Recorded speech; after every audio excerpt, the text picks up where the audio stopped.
Hello everyone and welcome to Sunburned. Albino ranks every Berserker in God of War Ragnarok from easiest to hardest. The main boss ranking is in the works, but until then I'm doing what I did with the Valkyries of the previous game and sizing them all up next to each other to see which Berserker is Berserkerer. Some of them work together, which is cheating, but oh well. Worth mentioning I'm on normal difficulty because that's what most people will pick when they play for the first time. There's 12 Berserkers, but only 10 fights, so don't get confused numerically, and starting from easiest and working our way to hardest. Number 10, Freycni the Zealous. I will be mispronouncing every single one of these names, and I will not apologize. Freycni is the first Berserker you're introduced to, so it's good that he doesn't automatically blow the doors off and wreck ass. This guy's main thing is his unblockable full-stage charge attack, which you just roll to the side to dodge fine. Otherwise, parrying their standard attacks is the best way to get openings and build up stun in the process. If any of your gold tier moves have a stun socket in place, that'll definitely help with pretty much any fight. Going barefisted isn't a bad move either, but certain Berserkers need you to throw an axe at them sometimes, and you don't want it stuck in a wall for no reason. For this one, go for it though. Punch Freycni to death like an unarmed badass Viking and prove your superior manly strength. Number 9, Hard Refill the Callous. This dude work at Starbucks? What the fuck kind of name is Hard Refill? This one's main thing is jumping up in the air and splashing down in a shockwave of poison. He tracks you when he's in the air until he's about to land, so just wait for the circle to stop moving and then immediately roll out like an Autobot. Berserkers can be parried super easily most of the time, you just have to have a great track record because if you mess up, your guard's probably going to get broken, and then 9 times out of 10, they follow up with an unavoidable hit while you're staggered unless you get some lucky square mashing to where your companion's arrows actually stagger them out of punishing you. I'm using the Rond that increases the parry window, and it definitely helps. Though sometimes I do a shield bash by accident because I'm flickering L1 too fast in a sort of purposeful panic. Number 8, Haklanger the Bearded. We went from zealous and callous to just having a beard. Terrific calling card there. Watch out guys, the dude with the beard is coming. Things about to get hairy. To be fair, he does have some new tricks up his spectral sleeves. He can give himself elemental armor for you to chip away at, and he does this big charge-up AoE you've probably either got to turn full around and sprint away from, or 2 backwards rolls tend to work as well. I don't like the Berserkers with the big 2-handed heavy weapons. Their windups are a little slower and it throws off my instinctive parry timing. But I was even a little under-leveled for Haklanger, as you can see by the purple health bar, and I still beat him either first or second try with no resurrection stone, so he's not bad.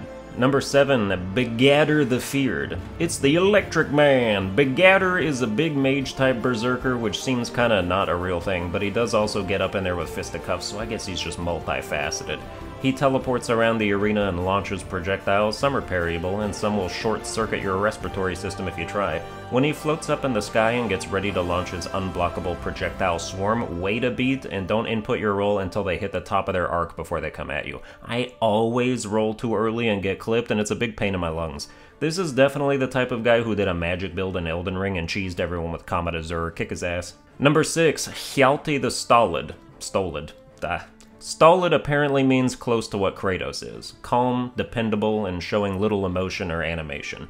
But everybody's screaming in this fight anyway, so you'd never guess. Hjalti adds a new wrinkle to the fray, an even bigger charge-up AoE that needs to be interrupted with a shield bash or else it literally encompasses the entire stage unavoidably. This means you have to stay close to him because if he starts flexing when you're too far away, it's curtains for you, mister. I find the Leviathan Axe moveset to be the most consistent and least punishable. The other weapons have slower dodge attack animations that you get locked into, but the Axe's is fast, so you can parry out of it or do a quick dodge, and the forward dodge attack is terrific at closing the distance and getting a few extra hits while they're trying to retreat after they stop getting staggered. Number 5, Skjothendi the Unerring. You hear that? This dude never errs. I bet that's not true considering I wiped my ass with all the mistakes he made in this fight.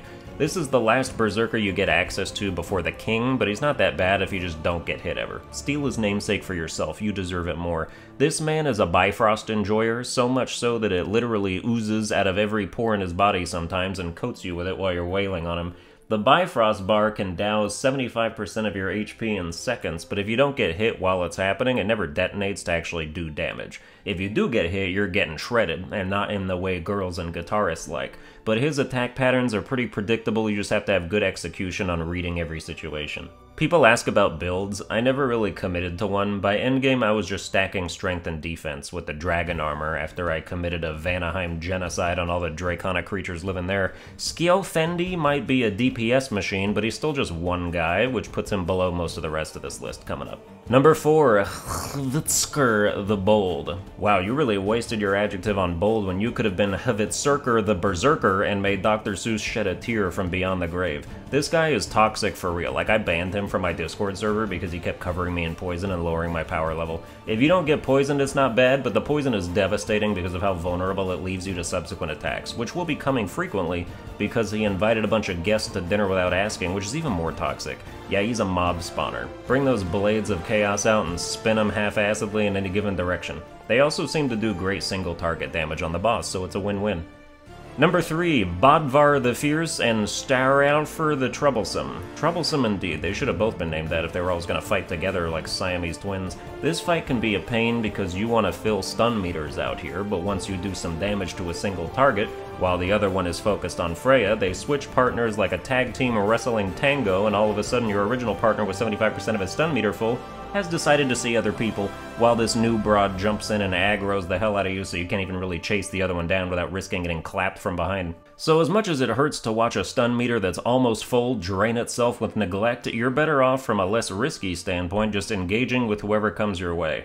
Sometimes they both attack at the same time, and 3 is definitely a crowd, so just make sure you're always facing both of them at the same time and maneuver yourself so you're not about to get Eiffel Towered on your period by 2 bloodthirsty berserkers. Number 2, Svipdagger the Cold and Sisters of Ilska. Who's Ilska and why are her unnamed sisters doing the dirty work out here? If you've got any big AoE runic attacks that actually stagger people, this would be a great fight to use them.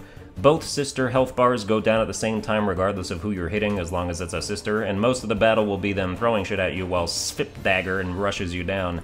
I've tried taking them out first, but it's a lot tougher to dodge more frequent melee attacks aimed at your back than the occasional projectile. Because it's a 3v1 encounter, Freya doesn't count because her son's dead. Did you know that, by the way? She never mentions it. But because it's a 3v1 encounter, there are going to be RNG situations where 2 or more unblockable attacks come at you at once and you can't avoid damage. So if that happens, just get fucked and try again. I tried not to use resurrection stones, mostly because they always get wasted when the overworld mobs have worn you down, and then you enter a big encounter with a third of your health to begin with. But I had to go buy one for this because they're already cheating numerically, so I might as well give myself an extra life to even the odds. Number 1, King Hrolf Kraki. King Dothraki out here trying to emulate the imposing legendary encounter given to us by the Valkyrie Queen in the last game, the culmination of all Berserkers leading up to this point, and while he does succeed at being the hardest of them, I mean, he ain't no Sigrun. This dude does everything you've ever seen a Berserker do, and every element imaginable, if you can only imagine like 3 elements. That means the super AoE charge attack is on the table, so you have to stay close to him, the shield bash. That means he occasionally gives himself elemental armor you have to break through, and when he gets down to his last 2 segments of health, he coats himself in Bifrost like Skjolthandi, and stays that way until you kill him or he kills you. Or both, if you have a Resurrection Stone, which I almost didn't need. I got so close, but I had to pop it on his last bar.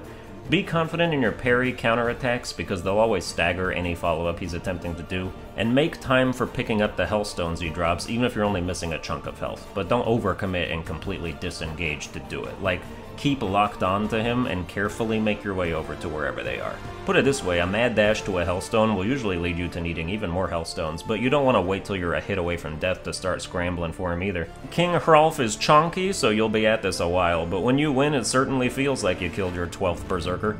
Well, that's gonna do it for this video. Hope you enjoyed it. If you did, you can like, share, and subscribe and stuff. Watch all my other videos without thinking or blinking, and I'll see you guys next time.